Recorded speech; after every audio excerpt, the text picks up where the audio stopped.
a une perspective coopérative face au dérèglement planétaire. Le mot dérèglement, j'ai écouté beaucoup cette année des défis. Parce que les défis, c'est quand même quelque chose qui va passer. Hein. C'est un petit défi, ça va passer. Donc, j'essayais de dire, pardon, c'est les crises. C'est les crises qui étaient. On dit, c'est une crise, donc ça va passer. Hein. C'est ça qu'on dit tout le temps. Puis il y avait, je ne sais pas si vous connaissez notre ami Amin Maalouf qui a écrit Le dérèglement du monde en 2009. C'est un très, très bon livre. Et lui, il l'a abordé sur ça. C'est des dérèglements qu'on vit et non des crises. Donc, ça va être mon premier point que je vais parler. Je vais parler d'une des solutions, qui est la solution coopérative, et les enjeux pour 2012. Vous voyez qu'il y a deux petits logos. Nous, en 2012, dans le monde coopératif, on a l'année internationale des coopératives, en plus de Rio 2020. Donc, on a ces deux enjeux-là. Je voulais l'inscrire dans le monde, la suivante, s'il vous plaît, dans le monde du développement durable. On oublie toujours nos trois dimensions du développement durable. Regardez cette photo-là, elle est excessivement parlante pour moi. C'est la Terre qui est dans un cœur. On a en bleu l'argent, toujours plus froid. On a le cœur, le social, donc, et tout ce qui est humain. Et on a le vert, qui est bien sûr la partie davantage environnementale. Donc, il faut toujours tenir compte de ces trois dimensions-là. La suivante, s'il vous plaît. Dans les dérèglements que je veux présenter, il y en a trois. Au niveau social, c'est les inégalités. On en a parlé déjà, mais grandissantes entre les riches et les pauvres. Le système financier économique mondial en déroute, comme deuxième, et la planète gravement malade. Le premier, donc, c'est le dérèglement au niveau social, c'est les inégalités. C'en est quelques-unes seulement, et vous en connaissez plusieurs, j'en suis certain. 1 milliard de terriens sur les 7 qui ont faim, selon la FAO. 1 milliard de personnes qui n'ont pas d'eau potable encore, 1 milliard, 1 sur 7. 1,6 milliard qui n'ont pas d'électricité, et on a encore 3 milliards de personnes, plus de 40% des terriens, qui ne possèdent même pas d'installation sanitaire adéquate. C'est énorme, ça, là. 3 sur 7, c'est 40%. 2% de la population mondiale qui possède 50% des richesses, et, à l'autre extrême, 1% qui possède, 50% de la population qui possède seulement 1% des richesses. Ces inégalités-là, c'est probablement ce que le pire au niveau des inégalités, c'est que c'est croissant. Dans le domaine social, dans le domaine de l'éducation, dans le domaine de la santé, on voit des avancements intéressants, mais dans le domaine des inégalités, ça s'empire. Au Canada, le 20% les plus riches versus les 20% les plus pauvres, il y a 15 ans, c'était 5. Maintenant, on parle de 12. Entre les 5%, les 20% les plus riches versus les 20% les plus pauvres, c'est 12 fois la différence. Donc, il est partout, dans tous les pays en développement, c'est absolument dramatique. Et que dire de la dernière qui n'apparaît pas là, c'est qu'à chaque jour encore, il y a 50 000 personnes qui meurent à cause de la pauvreté, dont la moitié sont des enfants. Et on est sophistiqué quand on fait toutes nos annonces, nos téléjournaux devraient commencer toujours par ça. Il y a encore 50 000 personnes qui sont mortes aujourd'hui à cause de la pauvreté. Le deuxième, le système financier. Mario en a parlé mieux que moi, mais il connaît ça mieux que moi. N'empêche que je voulais l'aborder sur 4 aspects. Il y a bien sûr la voracité des entreprises économiques ordinaires, traditionnelles dans leur quête de rendement. Le fameux 15, le 20, le 25% qu'on recherche, ça n'a pas de sens. On va le voir tout à l'heure. Le Dieu, c'est l'argent. On le met dans une bulle ou pas, c'est l'argent. Le surendettement des pays. Vous savez que maintenant, même les États-Unis ont dépassé le 100% de leur PIB. Il y a le Japon, bien sûr, qui est à 200%. Sa dette représente 200% de son PIB, mais il y a énormément de pays européens, on le voit maintenant. On nous dit qu'en 2015, la moyenne des pays riches, ça va être 110% du PIB. On s'endette pour quelque chose qu'on ne pourra pas faire parce que la croissance n'est plus possible. Il y a aussi le pouvoir, les banques, le système bancaire qu'on sait qui est obsédé par les profits aussi. Le dernier, c'est le pouvoir des spéculateurs. Les spéculateurs, je disais ça à un de mes compagnons de travail, il me dit, ben, c'est normal, déjà la bourse, c'est ça de la spéculation, hein? C'est pas l'autre chose. Mais ça va plus loin que ça. M. Richard, qui est ici, qui est le président de la Coop fédérée, disait récemment, sur 6 transactions agricoles dans le monde, il y en a seulement une où il y a un transfert de produits. Les 5 autres, c'est des spéculations. On vit dans un monde de spéculation. C'est absolument dramatique. Et la suivante, s'il vous plaît, c'est notre dernier dérèglement. Je vais accorder un peu plus d'importance parce que c'est Rio plus 20, on disait. Donc, il y a 3 types de pollution qu'on connaît. Je vous les rappelle rapidement. L'air, au niveau qui amène les changements climatiques, la rareté, la pollution de l'eau, la dégradation des terres et des écosystèmes. Donc, eau, air, terre, c'est nos problèmes, nos 3 principaux problèmes au niveau de l'environnement. Selon le dernier rapport de la Banque mondiale en 2010, l'atteinte des objectifs du millénaire, particulièrement pour les revenus, est compromise par l'impact des changements climatiques. 80% des désastres naturels ils se produisent malheureusement dans les pays qui sont déjà les plus pauvres. Donc, c'est dramatique le fait qu'effectivement, ce sont eux qui n'ont pas, vous allez voir, ils n'ont pas rien fait, mais ils payent le plus pour ces problèmes-là. La suivante, donc les habitants des pays riches consomment 100 fois plus, ça c'est la Banque mondiale encore en 2010, 100 fois plus d'énergie, kilowatts par habitant, et émettent 75 fois plus de dioxyde de carbone que les habitants des pays pauvres. Et il y a quelque chose qui est sorti dans le rapport de 2010 qui est passé sous silence entre 1850 et 2005. Et c'est la Banque mondiale qui est donc très conservateur, c'est probablement pire que ce qu'ils présentent. Ils disent que, donc, dans cette période de 155 ans, les pays riches, avec le milliard de personnes, sont responsables de 64% de l'émission de CO2. Et les pays pauvres, qui représentent 1,6 milliard sur une période de 150 ans, sont responsables de seulement 2% des CO2, d'émissions de CO2. Et la dernière, qui doit donc payer la facture? On a un doute. Hein? On essaie de porter la facture sur notre gouvernement, tendance vers ça. Donc si la Chine n'embarque pas, si les autres n'embarquent pas, mais ils ne sont pas coupables de plus de 2 à 3% de ce qui s'est produit.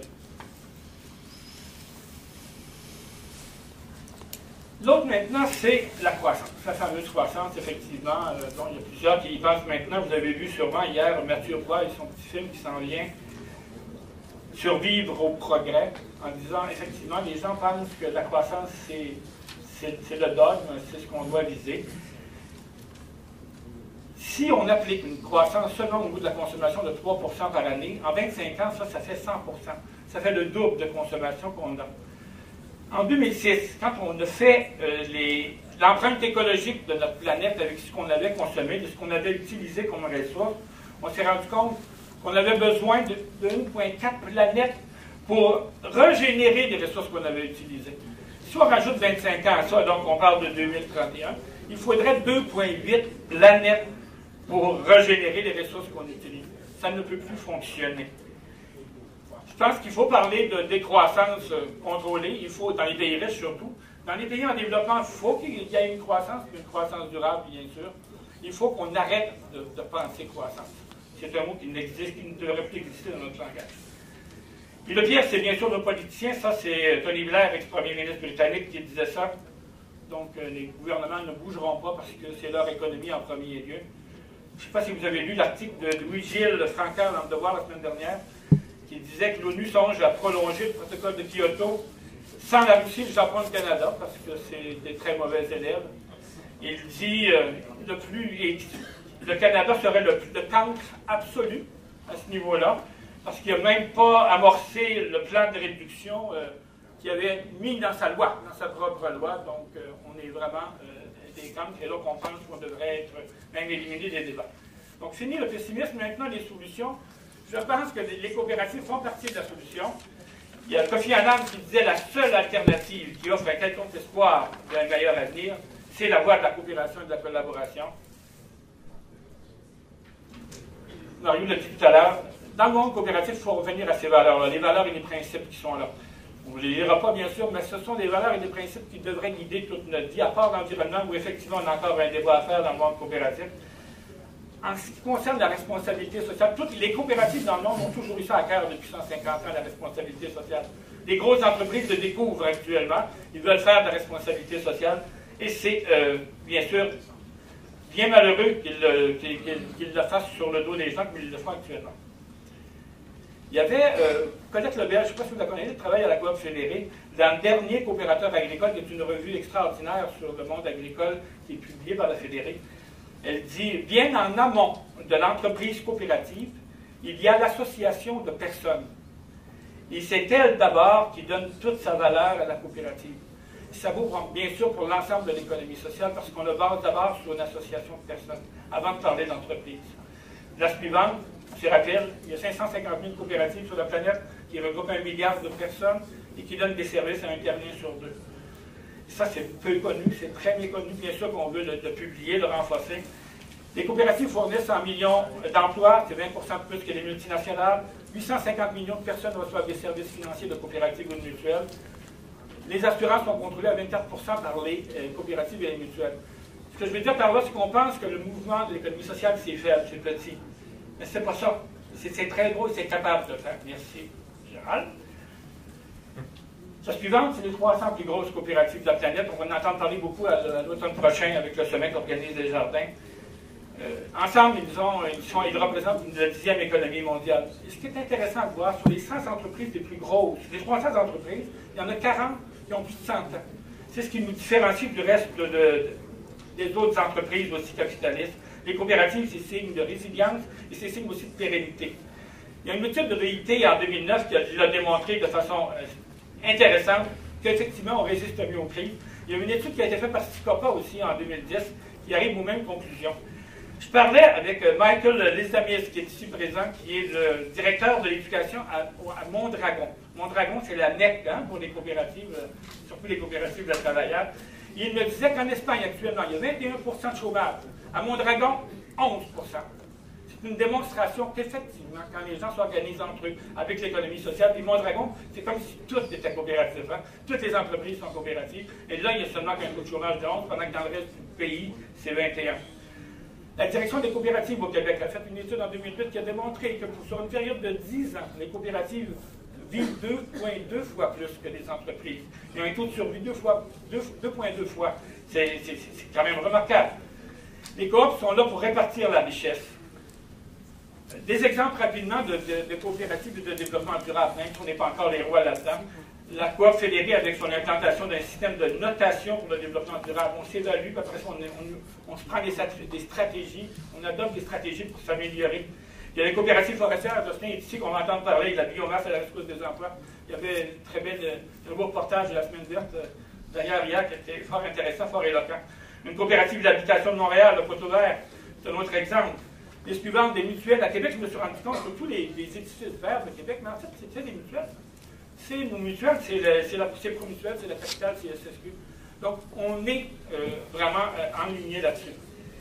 Au niveau de l'arbre d'intercoopération à Sopo-Déby, on a mis en place avec nos entreprises qui sont propriétaires un arbre de plantation d'arbres tant au Québec qu'au Guatemala. Il y a déjà 30 000 arbres qui ont été plantés depuis 2009. Et c'est quelque chose qui est basé sur l'intercoopération parce que ce sont des coopératives qu'on appuie avec ça, autant au Québec qu'au Guatemala. Au niveau de l'Amérique latine, on l'appelle le Pacto Verde, le pacte vert. Donc, toutes les coopératives s'inscrivent dans ce pacte-là. On essaie de mettre l'avant et de nos bons coups au niveau du développement durable. Le succès des coopératives sur la planète a toujours été comme secret. Les seules choses positives qu'il y a en Europe, aux États-Unis, au Japon, en Australie, en Nouvelle-Zélande, c'est des coopératives au niveau local, au niveau régional. C'est eux autres qui permettent de garder quelque chose de social dans notre économie capitaliste normale. Ce sont les coopératives qui l'ont amené et qui permettent qu'il y ait encore une économie au niveau régional, au niveau local. Et c'est secret. Maintenant, mes enjeux pour terminer. Le principal, c'est que l'économie sociale doit s'imposer sur l'échiquier mondial. C'est le temps. Le momentum est là. Il n'y a pas rien que le fait de 2012. Il y a ce qui se passe. Il y a bien sûr le mouvement des indignés qui est là. Il faut s'imposer à eux aussi, au mouvement des indignés, pour leur dire qu'il existe des solutions. On fait partie des solutions. L'économie sociale est là pour faire ça. J'ai écouté des reportages de jeunes qui interviewaient en fin de semaine, et plusieurs lançaient des idées comme ça. Ils disaient, écoute, c'est effectivement l'économie sociale qui doit prendre la relève de l'économie traditionnelle. Donc, il faut vraiment réussir à s'imposer. Il faut promouvoir les coopératives et l'économie sociale à l'échelle locale, nationale et planétaire en tant qu'instrument nécessaire pour lutter contre la pauvreté. On est là pour ça, qu'on doit le démontrer qu'on est fait pour le faire et assurer un développement durable. Un autre enjeu, la création de nouvelles coopératives, particulièrement dans les pays en développement. Il faut réussir à en créer des entreprises qui appartiennent au monde, qui sont associatives et qui leur appartiennent et qui permettent un développement durable. Donc, il faut convaincre des bailleurs de fonds, il faut convaincre le gouvernement que s'ils veulent vraiment lutter contre la pauvreté, qu'ils donnent l'argent aux gens et qu'ils aient leurs propres entreprises pour le faire. L'intercoopération est nécessaire, ça rejoint ce que disait Mario tout à l'heure. L'intercoopération, pour moi, c'est d'ici à notre échelle, c'est entre les organisations et entreprises d'ici et celles du Sud. C'est tout ce qui existe de coopération entre nous, qui doit prioriser, qui doit primer sur le reste. On doit encore s'impliquer davantage dans des projets directs de développement durable, projets de création, distribution, projets concrets au niveau de l'environnement. Je pense qu'on va continuer à le faire. Et un dernier enjeu pour terminer, c'est au niveau du mouvement coopératif, une des faiblesses, Mario le disait, dans nos objectifs, dans nos principes, on n'a pas l'environnement. Et là, il y a une proposition qui est sur la table qui va être débattue à l'Alliance coopérative internationale en novembre prochain à Cancun. C'est que notre 7e principe englobe le développement durable. Donc, que les coopératives travaillent pour le développement durable de leur communauté, la protection de l'environnement par des politiques adaptées, par leurs membres en faisant la promotion d'une gestion responsable des ressources naturelles et non qu'on les exploite comme on le fait actuellement. Merci bien.